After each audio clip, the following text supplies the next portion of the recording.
Hey, what is up, you guys? Luke Wayne here. Hope you guys are all having a fantastic day. And as always, remember, high hopes and low expectations. And as always, if you could like this video and or subscribe, that'd be a big help to me because I am a small channel. And also to you because then you will receive news updates on this game. Long story short, just to break it down, after this game was revealed, the community was kind of split. A lot of us were like, this isn't what we wanted. Some of us liked it, but a lot of us didn't. In this video, I'm going to explain to you specifically the gameplay, because that was one of the main critiques I saw of this game. It was like the gameplay didn't look as good because it dismissed or it didn't carry on the free flow combat that we all loved so much in Arkham. And I'm going to be explaining to you guys why this gameplay is actually really good and why it's more in depth than you think. And I will kind of explain to you guys a little bit more about this game and why you should be hyped for it. Hopefully tomorrow I'll make a separate video why you should be excited for this game. And hopefully, in a couple of days I'll make another video addressing the criticisms about this game, how I don't think they're going to be a big problem. But as always, I will be covering this game. This is my new game now. I'm going to cover this game on my channel. Anyways, all gameplay footage you're about to see was captured from a pre-alpha game build. I don't want to be that guy, but I'm going to be that guy. Technically, I'm going to be the technically guy. Technically, this is pre-alpha and they can fix it, so I'm going to I'm not going to dismiss all criticism, but just keep that in the back of your mind that they could make minor tweaks to things you don't like later. We obviously see this is either the Belfry or like Oracle's Clock Tower or something similar to what she had in Arkham Knight. This is a reboot. And we have Patrick Redding. And a key factor here is that a lot of people did not listen to Patrick Redding and the live commentary, because at DC Fandom, he wasn't here commentating. I don't know why, but on the live he wasn't there live. So a lot of people missed out on this good commentary, which is crucial to understanding how this game is and crucial to understanding why this game will be an absolute banger. Anyways, guys, so we just had a little introduction here to Patrick Redding. In a pre-alpha build. So, look, first of all, I just want to really point out, and I know I'm recording with the screen recorder, it's not the best, but I don't want to repeat what happened with my trailer analysis video if you didn't see that. I'm limited by technology, this is the best I can do. But I just want to point out, like, how big and expansive this open world is. This is not some stupid online game, I'll get to that in a second, but this is a really big open world, and I can confidently say that this will be the best open world in any Batman game, just by the way the developers are describing it. We have a populated Gotham, it looks to be the biggest one yet. I love the design here, the Neo Gotham, it looks beautiful. The tone shift is definitely very nice. Storyline, and we're playing Batgirl a dozen or so hours into her character progression. Okay, we are halfway through the Mr. Freeze storyline. To me, this sounds like this is a side mission. This is a side mission. It's not even the main game, and this is how good the side mission is. And halfway through Batgirl's story, I'm sorry, am I misunderstanding here? Halfway through Batgirl's story. By the way he said it, it sounds like each character is going to have their own story. And if this is 12 hours into the game, like he said, then we're going to have at least a 48-hour campaign. I don't know if I misinterpreted that. I don't know if he means something else. Maybe at the beginning of the game you get to choose your character, and then let's say you choose Batgirl, and then you play a 20-hour campaign as Batgirl, and then you play again the same campaign as Red Hood. I don't know. But from what he's describing, and don't get your expectations up for a 50-hour story, but that's kind of what it sounds like. I would expect a 30-hour story, 20-hour, but this is definitely very big. And we see Robin joined the session right there. This is very important, very crucial. This is very good news. It's going to be drop-in, drop-out type of gameplay, meaning it's not going to be like Avengers, and not to, diss any Avengers fans out there. I'm sure you like Avengers, but you do have to acknowledge that there are some valid criticisms with the game, and a lot of people don't like the game, and one of those reasons is because if you want to play online, you have to wait in a lobby, wait for 4 people to join, and then play. And even though they say you can play it solo, and you can, there is a single player in that game, even though you can play Avengers solo, it's really meant to be played multiplayer. Even the story, you have AI, companions, and like you're really supposed to play this game multiplayer. This game is not like that. I'm not saying there's anything bad with multiplayer games, but he says somewhere in here, I'm sorry, I'll try to point it out if I can find it.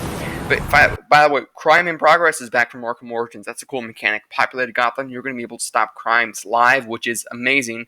And what was I about to say? Yes. So it's going to be drop in, drop out. He says somewhere in the trailer that you can only have 2 people up at a time. This is good.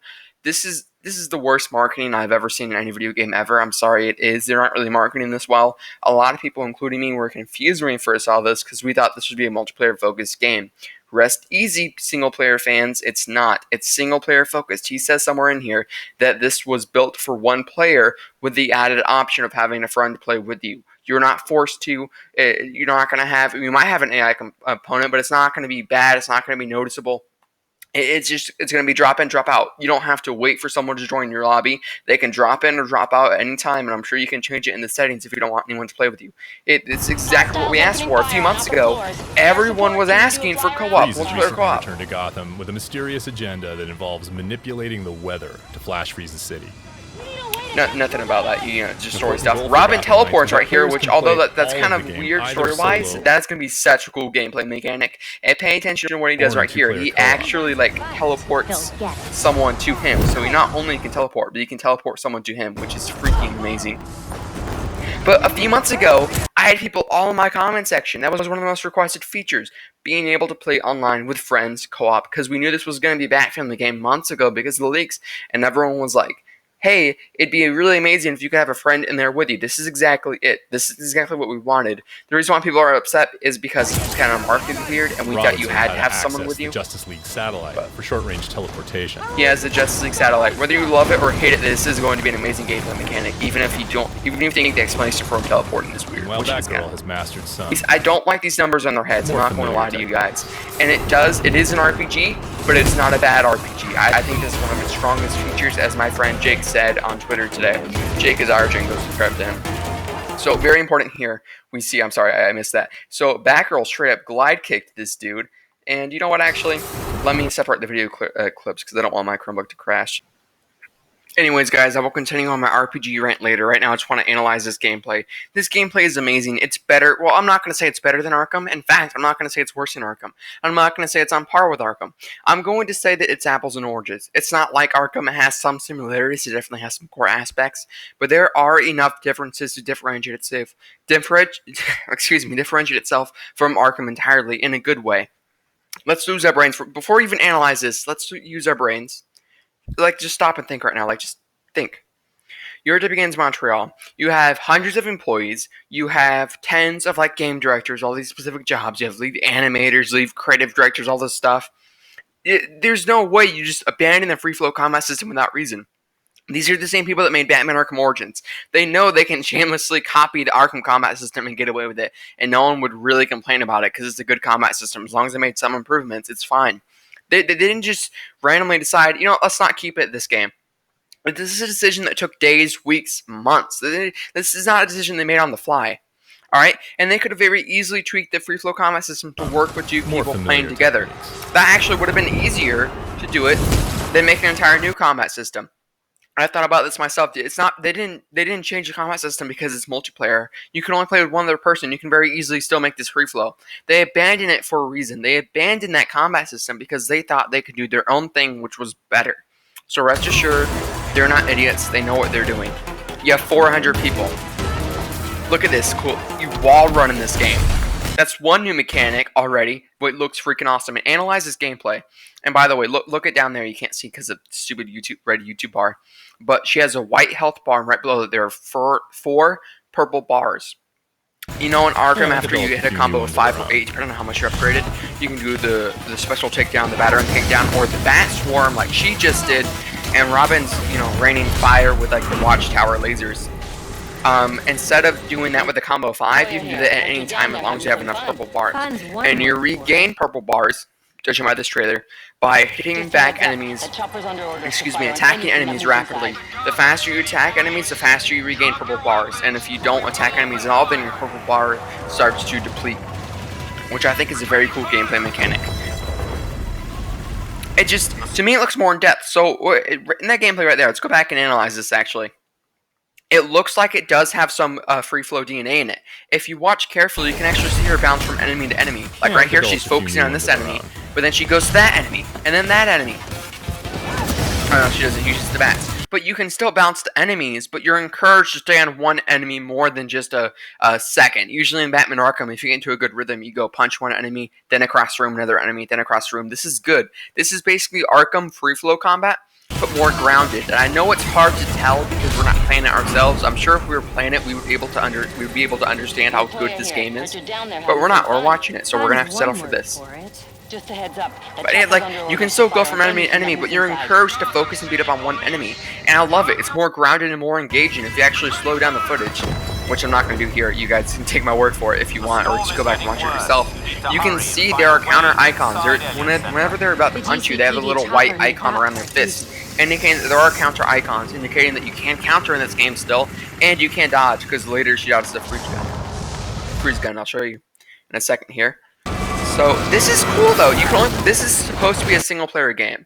They made this, Patrick Ryden says in the trailer, they made this a single player game with the option of playing with a friend. You don't have to have Robin with you here. You don't have to. It's a single player game. Single player fans get excited. This is just a little extra thing if you want to play with a friend. This is good. Those poor people. Multiplayer is an afterthought. You're not going to be pressured to play. Gotham Knights is built to let players approach each challenge with their preferred style and their preferred build.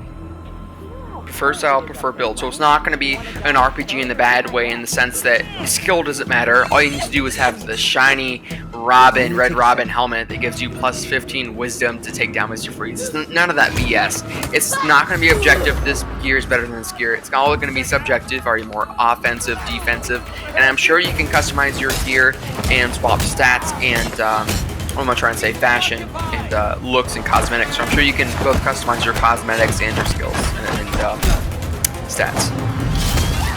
Look at this. Look, she baited him and then she dodged at the last second. That is way more engaging than the Arkham counter ever was. You know what? I'm going to actually pause this screen recording right now just for a second. So just to recap, this is way more engaging than Arkham because you can do a light attack, assuming you can also do a heavy attack, because somewhere in this fight a purple bar depletes despite her not using any apparent special abilities. So I think you can use up a purple, like, think of Injustice when you meter burn. I think you can like meter burn a punch somewhere. So that's cool. You can also, this is way more engaging than just pressing triangle to dodge. You actually have to time it right, which I think is amazing. Look, she does it again, and then it hits someone, and then she uses the meter, and then she uses the homing taser battering things. I love this. Look at it, and then she goes and she focuses on him, and then she grabs him, and she takes him over to Robin strategically so they can do a dual team takedown. I'm sorry, but I really think this is good. This is going to be better than Arkham. Not better than Arkham. I think it's going to be... You can't even compare it with Arkham, though. It does have a lot of core features, but it also has, like, the core features of going from enemy to enemy, but you don't have to do that. I think it has enough differences to differentiate itself from Arkham combat entirely. There's a reason why they just abandoned it. They didn't just get 400 people to be like, yeah, we don't have to use Arkham combat. They could have shamelessly copied Arkham Combat. They did the same thing with Arkham Origins. It was fine. I mean, some people complained, but that was it. You know the game's going to sell well. No one cares, though. So they didn't just decide to take the hard way and not, you know, copy Arkham Combat overnight. They made the decision because they thought they can do better than Arkham. And this gameplay looks fun. It looks engaging. You have presumably a counter, a light attack, a heavy attack, a dodge, special attacks with the purple bars. This is amazing to me. I'm sorry, it is. And people keep comparing it to Avengers. Okay, we're going to compare it with Avengers. I hate Avengers. I'm sorry. Not to diss any Avengers fans, but when I played it, it was so boring.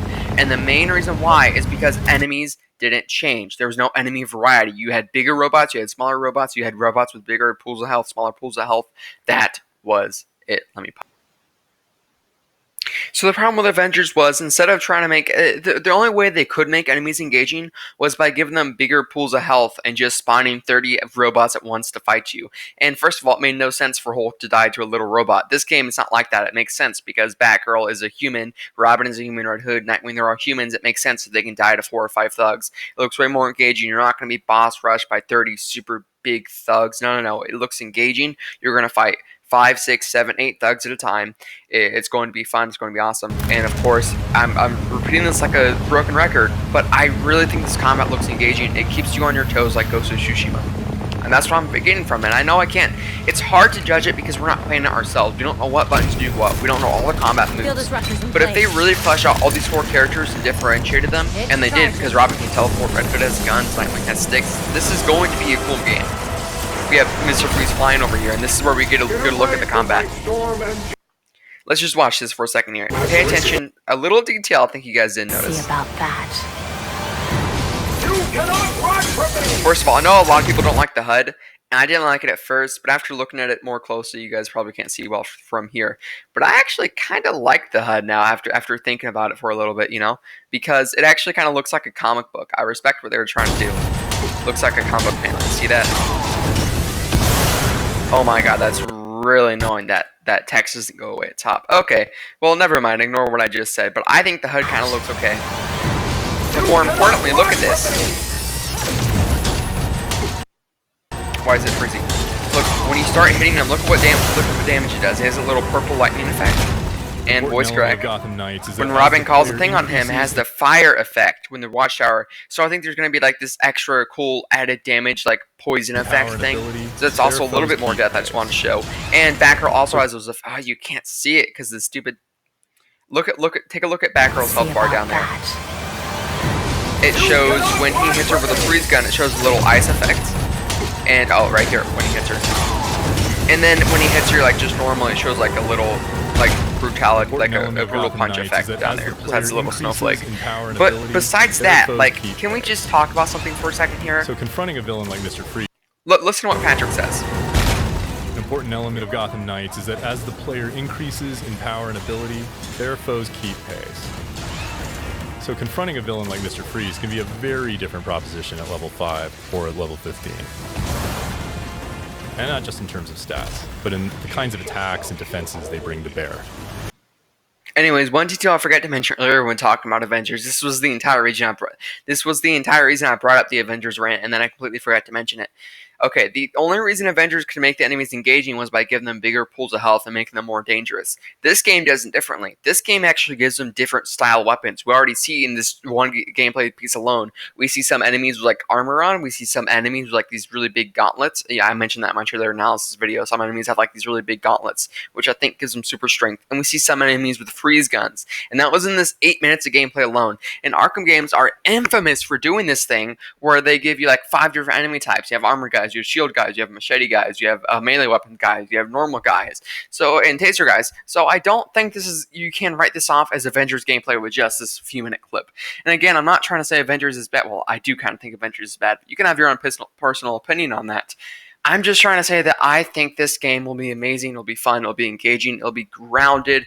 We won't have any egregious frame rate drops. It's coming for the PlayStation 5 and PlayStation 4 next year, as well as Xbox and PC. It's going to be amazing. And finally, to touch up on Patrick writing said, this is why most people are worried about the game. It's an RPG. He openly admits that it's an RPG.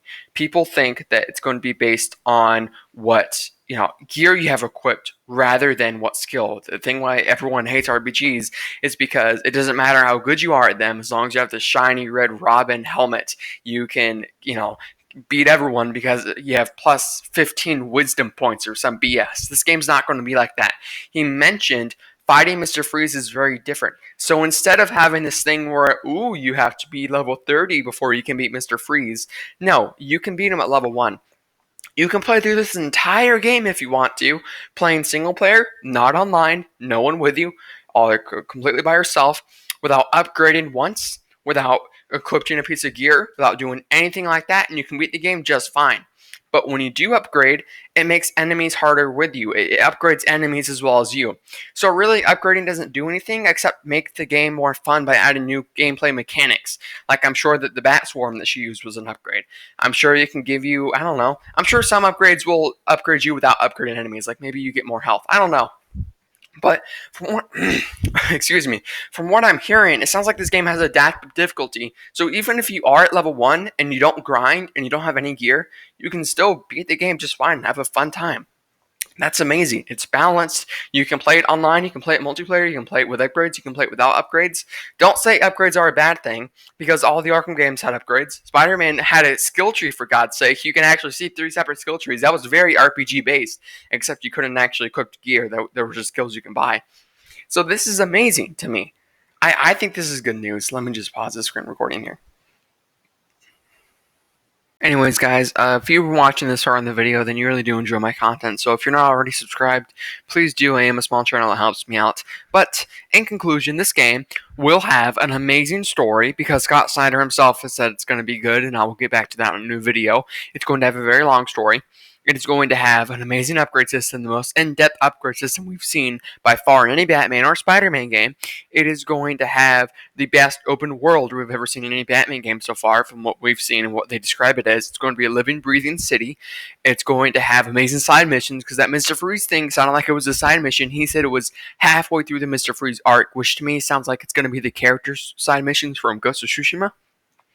I think that's going to be amazing. And this game is going to have in-depth gameplay that can stand against the Arkham games. I think that this gameplay is going to be more in-depth than the Arkham games, more engaging than the Arkham games, and I think a lot of people will prefer it over the Arkham games. And I think myself included will like the nice change of pace. But anyways, what do you guys think? I hope I change your opinion. I hope you feel a little bit better about this game. I hope you're more confident, and I hope we can all look forward to this game together, and we can have a nice, big, happy community, and we're all going to be looking forward to the game. And if you are looking forward to this game, then as always, subscribe to get more news updates from me. Stay awesome, y'all, and peace.